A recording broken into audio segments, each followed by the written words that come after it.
और दिल्ली आपको लेकर चलते हैं सांसद संजय सिंह, क्या कुछ कह रहे हैं वो आपको सुनवाते हैं। नहीं देते इसलिए ऐसी नकली बातें लेके आते हैं।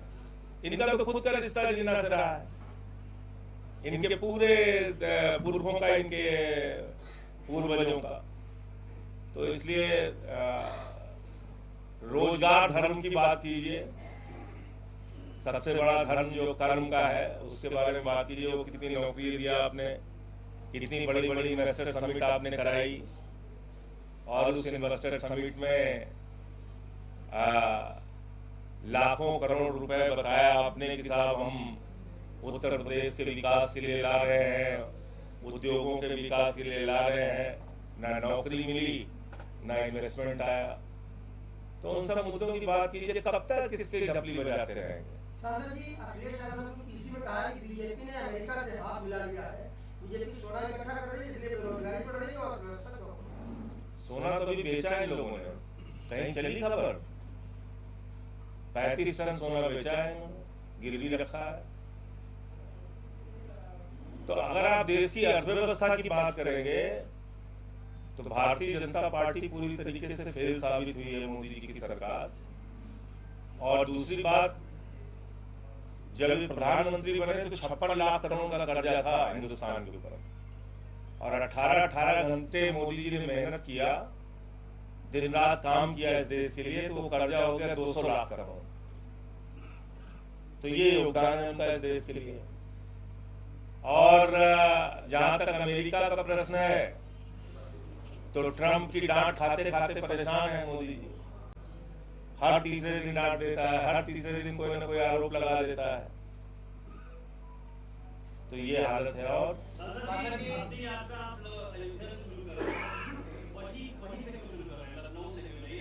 भैया हमारा घर सुल्तानपुर पड़ा है, बगले अयोध्या है, अवध के रहने वाला वहीं पैदा भय।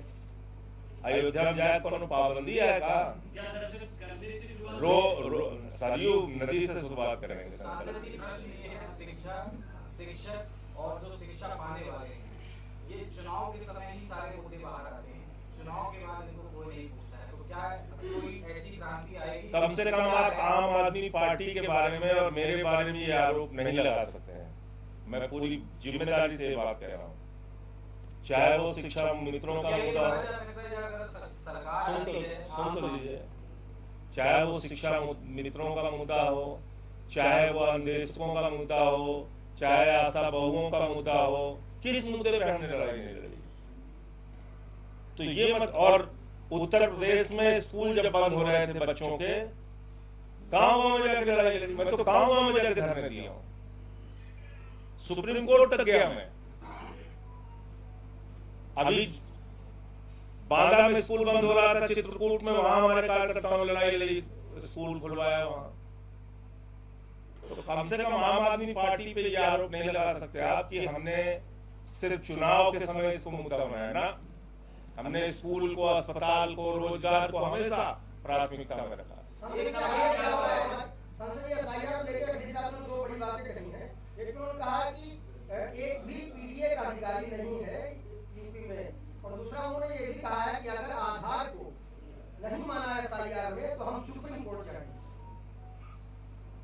देखिए, मैं मोटे मोटे तौर पे बता दूं, अभी महोबा का मैंने प्रेस कॉन्फ्रेंस करके खुलासा किया था।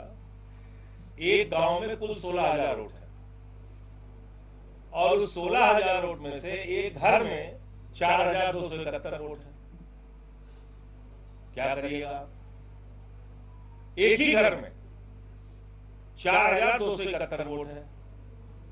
तो एसआईआर में बार बार कह रहा हूं कि ज्ञानेश कुमार का भारतीय जनता पार्टी के साथ मिली भगत करके उनके एजेंट के तौर पे पूरे देश में चुनावी घोटाला करने का एक माध्यम है एसआईआर।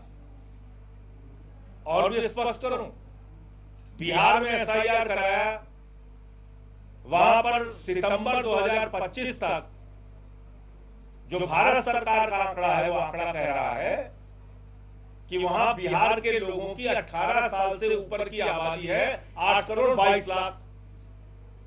जो लोकसभा का चुनाव हुआ, जिसके जरिए मोदी जी प्रधानमंत्री बने, उस लोकसभा के चुनाव में बिहार में था वोट 7 करोड़ 80 लाख।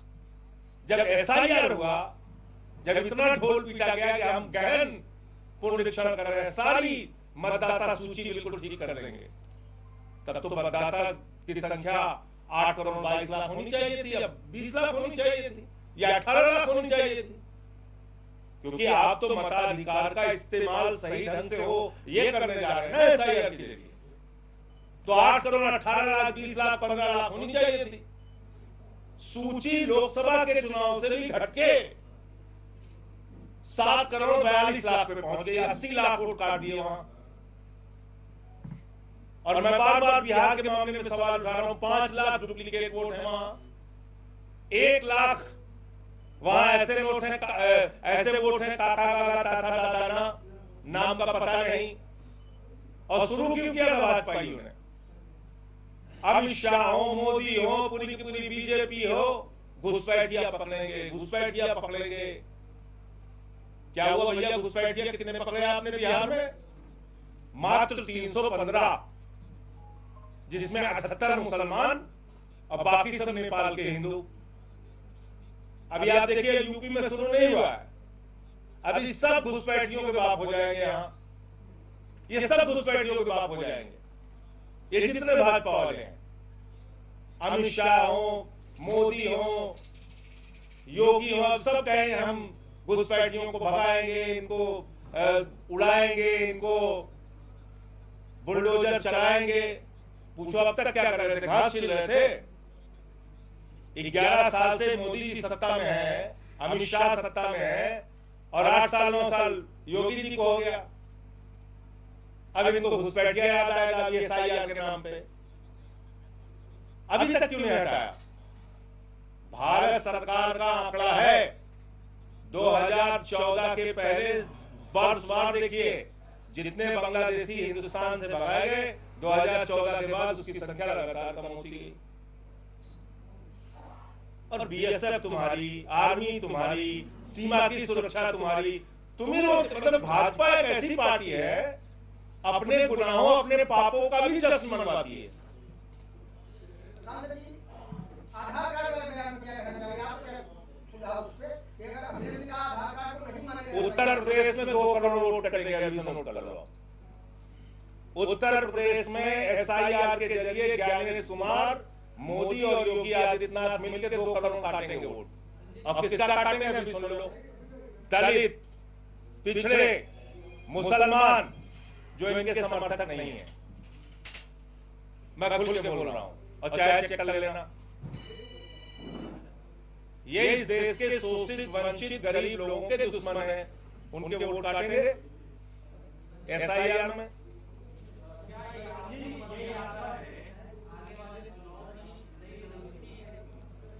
अब देखिए, तो शुरुआत कर रहे हैं, बाकी उत्तर प्रदेश की जनता को तय करना है, नौजवानों को, बेरोजगारी की मार जो झेल रहे हैं किसान हो, चाहे वो कुटीर लघु उद्योग से जुड़े हुए लोग हों, वो लोग, उन लोगों को तय करना है।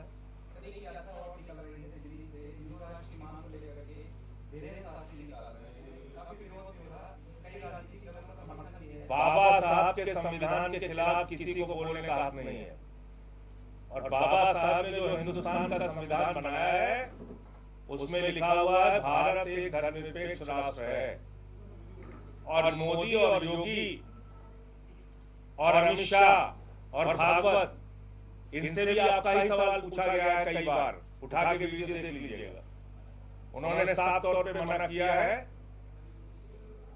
कि हिंदू राष्ट्र या किसी भी इस तरह की बात के बजाय हमारा कॉन्स्टिट्यूशन जो कहता है हम वो मानेंगे। तो बाबा साहब के संविधान से बड़ा कौन है, आप जरा बताइए। उनके द्वारा लिखे गए भारत के संविधान से बड़ा कोई नाम हो तो आप बताइए। मैं हर उस आदमी के खिलाफ हूं जो संविधान के खिलाफ है।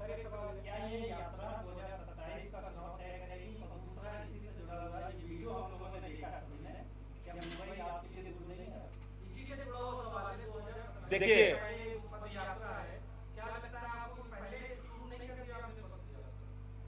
देखिए ऐसा है कि अब जब लास्ट में करते तो अभी आपकी तरह सवाल पूछा है, जैसे उन्होंने कहते कि भाई अभी चुनाव है तो आपको याद आ रहा है। अब हम 1.25 साल पहले शुरू कर रहे हैं तो कम से कम ये आरोप तो नहीं लगाएंगे कि रोजगार का मुद्दा हमने चुनाव के टाइम में उठाया। तो ये मुद्दा है, इसको उठाने दीजिए।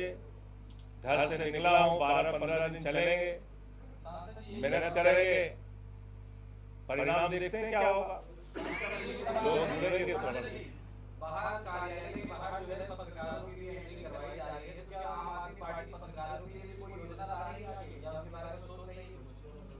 ये पत्रकारों की एंट्री मतलब मैं नहीं समझ पा रहा हूँ किस तरीके से। पत्रकारों की रजिस्टर में एंट्री कराई जा रही है आने पर। पता नहीं या कोई योजना से संबंधित है नहीं। तो आप बता दीजिए। नहीं।